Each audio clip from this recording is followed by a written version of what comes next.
Tong Podcast. Hai, jumpa lagi bersama kami di Tong Podcast. Kembali ya di edisi hari ini ya, senang sekali saya kembali menemani kamu ya di Tong Podcast. Dan hari ini seperti biasa tidak sendiri ya, ada cowok-cowok ganteng yang sudah temani saya di sini, yang kita bakal seru-seruan ya. Kita bakal kenalan dulu nih, kira-kira pasti orang Fafak juga pasti bingung nih, siapa sih mereka gitu ya. Oke, langsung saja tanpa berlama-lama kita langsung kenalan dulu nih dengan abang berdua yang depan saya. Pasti orang Fafak bertanya, ini bukan orang Fafak deh. Iya, Bukan ya?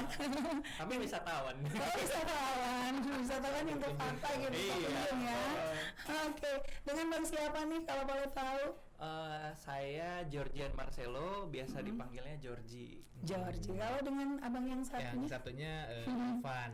Dengan Bang Irfan Iya, ya. betul. Oke, Bang Irfan dan Bang Georgie, kalau boleh tahu nih, bisa ada di Fafak ini dari mana aja gitu? Kok dari sekian banyak orang yang datang ke Fafak, hari ini saya juga baru bertemu dengan Bang Irfan sama Bang Georgie. Gimana nih perasaannya datang ke Fafak? Kami senang. Saya juga nih sebenarnya diajakin sama Mas Irfan ini. Oke. Ya, jadi kalau alasan mungkin Mas Irfan bisa cerita. Bang Irfan. Baik, mungkin kalau secara sederhana kebetulan saya bersama tim dari ITB. Di sini saya sebagai asisten riset. Ya. Ada beberapa dosen-dosen juga yang tergabung di tim riset. Ini kita waktu tahun 2022 diminta untuk bikin rencana aksi ekonomi kreatif oleh Bapeda Kabupaten Fafak, dan alhamdulillah pada saat itu sudah jadi.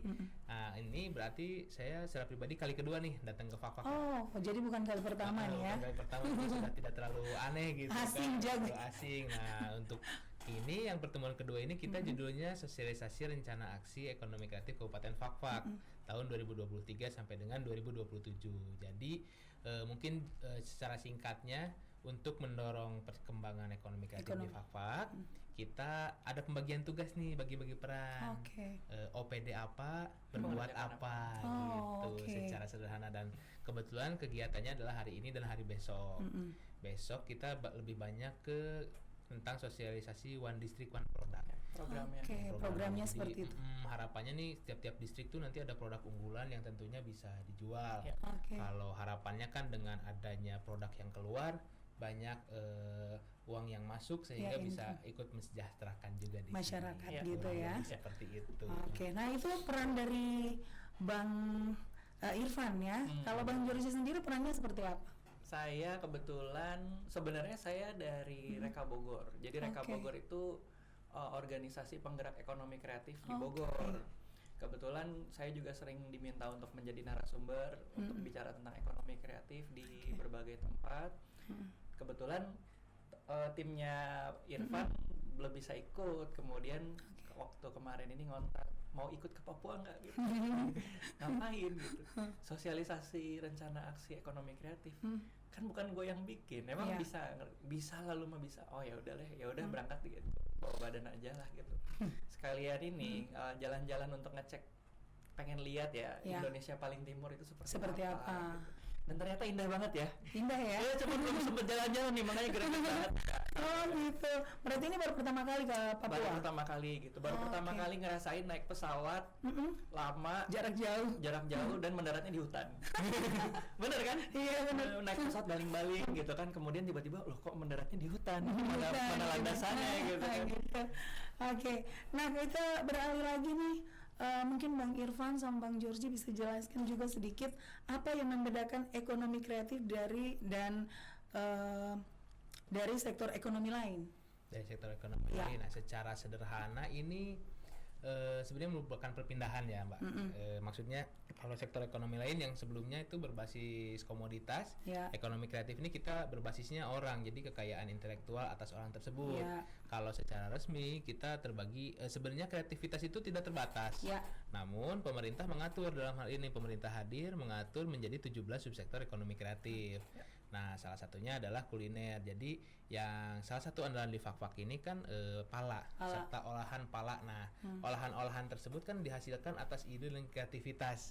Nah, maka dari itu pembeda ekonomi kreatif dengan ekonomi yang lainnya adalah ada ide dan kreativitas yang dituangkan dalam bentuk produk seperti itu kurang lebih. Jadi secara nasional sampai 2045 negara kita ini akan fokus ke ekonomi kreatif. Jadi kita nih sebagai teman-teman pemuda harus bisa membangun kultur ekonomi kreatifnya itu sendiri. Kemarin waktu saya baca hasil laporannya juga, Fak-Fak itu sebenarnya punya potensinya memang di pala ya.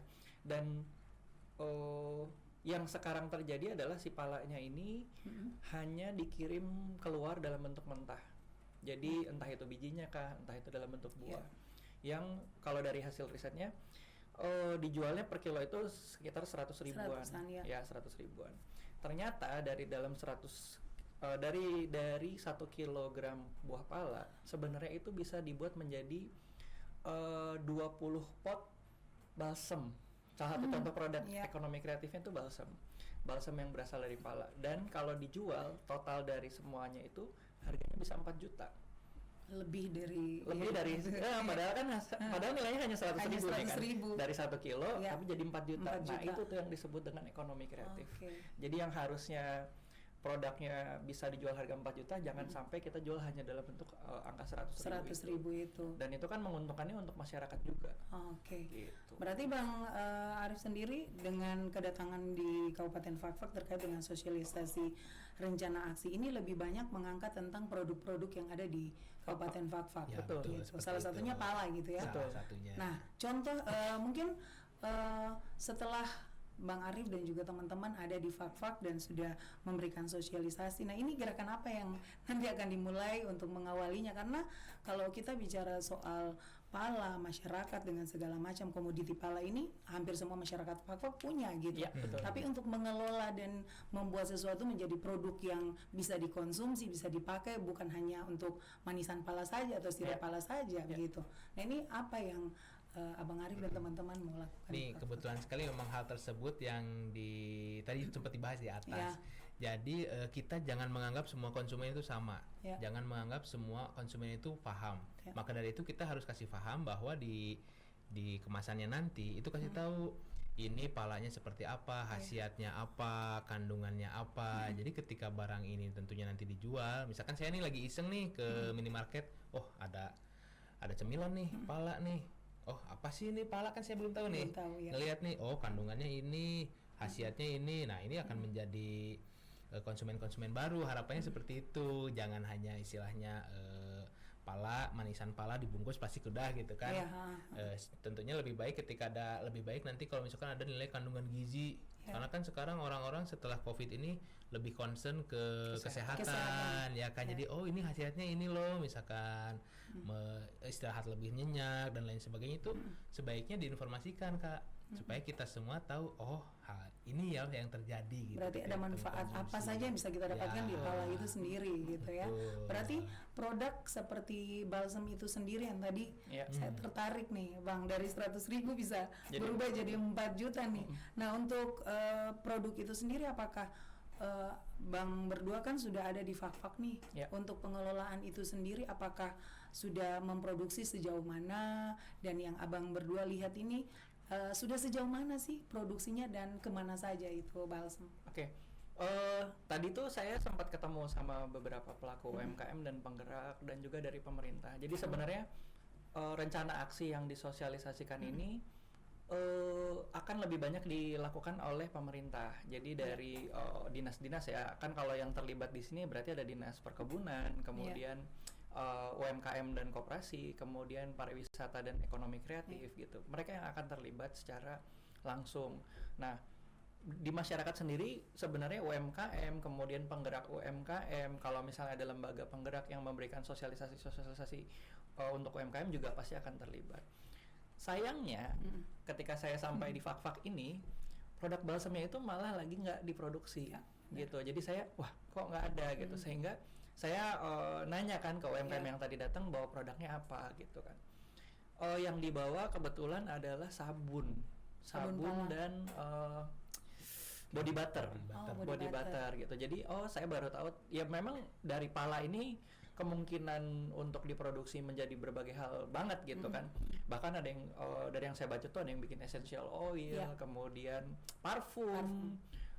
Dan macam-macam gitu. Padahal dari buah. Jadi sebenarnya potensi dari buah palanya ini kalau misalnya bisa dimanfaatkan dengan baik oleh masyarakatnya dan dikelola, diolah, itu bisa menjadi daya tarik tersendiri untuk produk ekonomi kreatif dari Fakfak dan pariwisata. Karena orang-orang juga kan pasti pengen datang ke Fakfak, mana sih yang disebut dengan kota pala itu sendiri gitu kan. Pengen lihat, ini seperti ini cara produksinya pala dan semua produk turunannya gitu.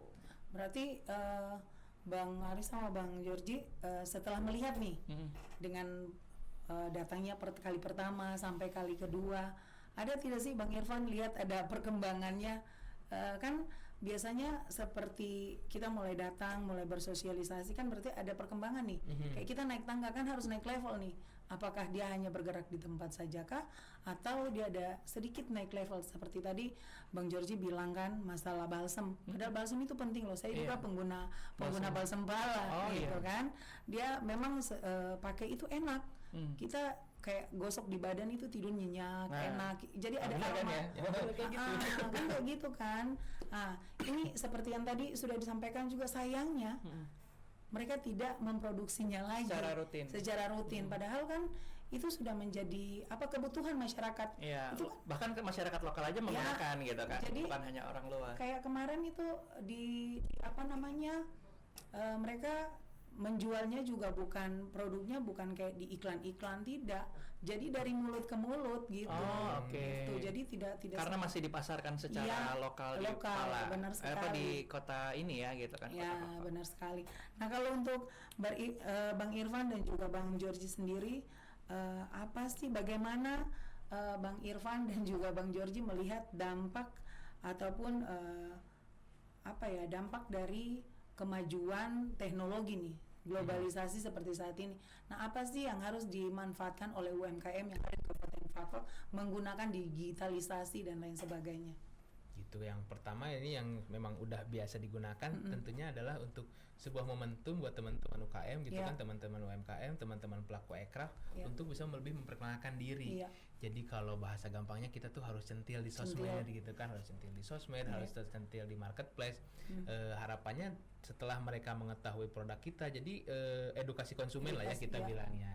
Kita punya produk nih, khasiatnya seperti ini, manfaatnya seperti ini. Nah, pada akhirnya kan itu harapannya bisa berjualan di situ atau mendatangkan orang ke sini.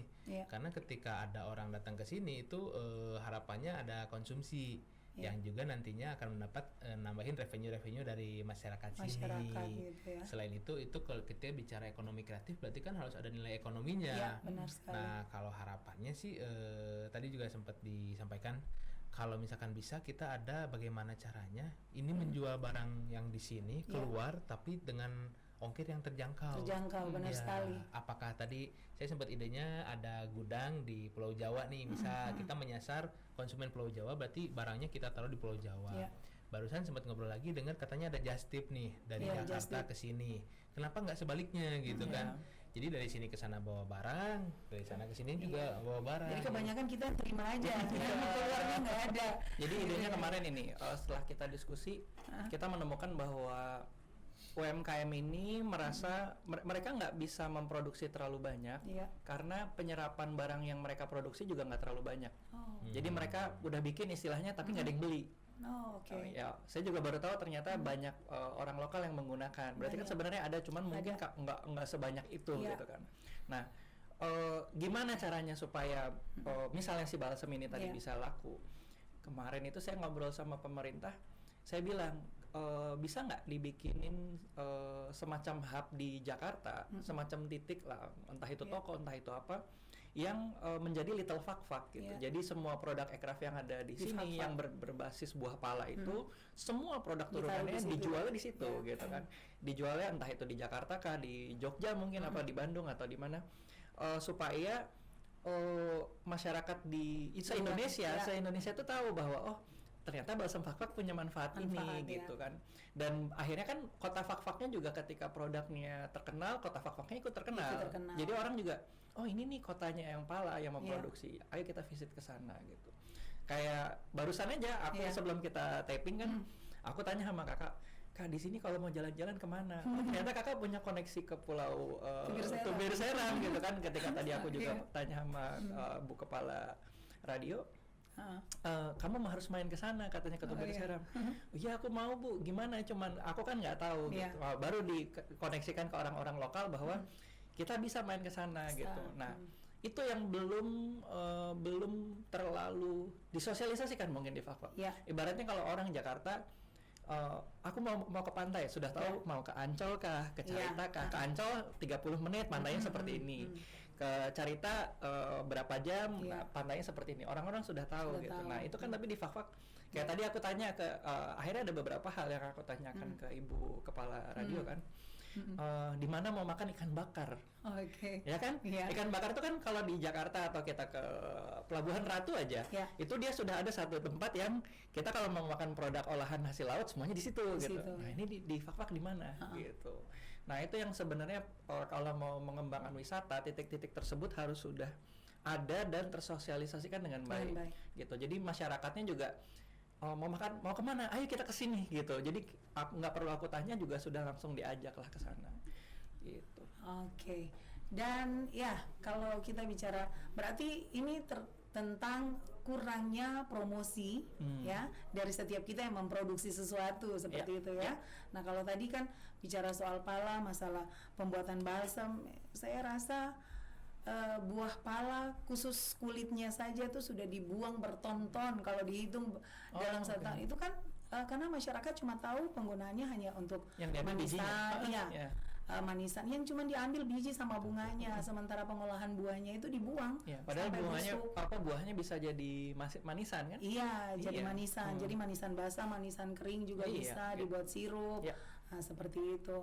Ya sayang sekali, semoga saja ya dengan sosialisasi yang Bang Arif, Bang Georgie sampaikan, terus perhatian dari pemerintah juga ya. Masyarakat juga sebenarnya harus lebih sadar lagi untuk meningkatkan kesejahteraan itu ya cuman bukan hanya dari hasil kebun saja tapi olahan apa yang ada. Sebenarnya orang tua tuh sudah meninggalkan harta yang ini ya yang tinggal dipanen aja padahal saking banyaknya buah pala itu benar sekali gitu. Jadi sayang sekali kalau setiap panen itu yang diambil biji sama bunganya, buahnya tuh dikasih tinggal busuk di bawah pohon gitu. Jadi ya semoga saja Bang Arif sama Bang Georgie kehadirannya di Fak-Fak mudah-mudahan itu memberikan potensi baru lagi UMKM di Kabupaten Fak-Fak lebih meningkat dan ya kehadirannya bisa menjadi salah satu jalan yang baik untuk sektor ekonomi kreatif di Kabupaten Fak-Fak. Semoga Fak-Fak semakin maju. Mungkin ada hal-hal yang ingin disampaikan Bang Georgie dan juga Bang Arif, harapannya untuk ekonomi UMKM khususnya Kabupaten Fak-Fak. Benar sih Kak, aku setuju. Jadi semoga dengan kedatangan kami di sini nggak sia-sia. Semoga yang sudah dilakukan sama tim dosen ITB juga nggak sia-sia. Jadi rencana aksinya benar-benar dijalanin. Karena menuju Indonesia Emas ini di 2045, 20 tahun lagi, kita perlu benar-benar menggerakkan sektor perekonomian ini supaya kita nggak terpuruk. Karena takutnya kalau misalnya di 2045 itu pertumbuhan masyarakat, pertumbuhan warganya semakin banyak, bukannya jadi bonus demografi yang bisa dimanfaatkan, malah menjadi beban negara gitu. Nah itu yang sangat saya takutkan gitu. Jadi harapannya dengan inisiasi-inisiasi kecil kita seperti ini, itu bisa merubah course of perjalanan dari tiap kota dan khususnya juga di Fak-Fak dan Indonesia gitu. Amin. Menuju Indonesia Emas 2045 ya. Kalau dari aku mungkin yang pertama kita harus bisa memanfaatkan terkait digitalisasi teknologi ya tentunya dalam hal ini promosi, baik itu promosi barang maupun promosi kotanya sendiri. Nah mungkin kalau sedikit saran untuk bidang pariwisata, karena pariwisata dengan ekonomi kreatif kan rekan dekat lah ya, lama banget nih. Nggak bisa terpisah itu. Untuk pariwisatanya sendiri mungkin kalau ada informasi terkait bisa rental kendaraan atau tour trip, jadi kita anggap masyarakat nih yang mau ke Fak-Fak nih belum tahu nih mau ada apa aja. Nah mungkin ada tour travel yang ngangkat atau ada tour travel yang naik kayak oh nanti dijemputnya di Bandara Siboru, kemudian Iya. ke sini nginap di sini, Iya. itinerary hari pertama ke A B C Iya. gitu, ada Nanti beli oleh-olehnya di sini. ada semacam paket perjalanan 2 hari, paket Iya. perjalanan 3 hari, tentunya Iya. itu harapannya kan kembali lagi yang mendatangkan orang ke sini. Iya. Betul. Karena kita udah punya tetangga sebelah, udah punya Raja Ampat. Raja Ampat, ya. Nah, itu bisa dipromosiin juga nih. Iya, jadi Kalau bisa Raja dibelokkan Ampat, ke sini tuh tamunya. Sekalian aja ke Fak-Fak. Iya. Kayak nawarin, George, lu udah ke Raja Ampat, sekalian aja ke Fak-Fak. Nah, pertanyaan selanjutnya adalah, ada apaan emang di Iya, Fak-Fak? Di Fak-Fak, ya. Nah, kita masukin Penasaran dulu. ya? Iya. Ada paket 2 hari, Iya. ada Iya. paket 3 hari, Iya. gitu. Karena ke Raja Ampat juga kita kan pakai paket-paket juga Nah, kan. iya, tuh. Oke lah. Sayang gitu, orang kayak udah nyampe Sorong, Iya. sebelah sana ke Raja Ampat, kenapa nggak ke sini sehari Belok kiri 2 ke Raja hari Ampat, gitu, belok kanan ke sedikit. Fak-Fak. Oke, baik. Oke, terima kasih Bang Ari, Bang Georgie ya untuk sama-sama. waktunya, dan ya terima kasih buat teman-teman di luar sana ya. Semoga saja percakapan kita di saat ini ya dapat memberikan manfaat khusus untuk Amin. sektor UMKM yang ada di Kabupaten Fak-Fak. Kita bisa jumpa lagi di Tong Podcast selanjutnya. Bye bye. Tong Podcast.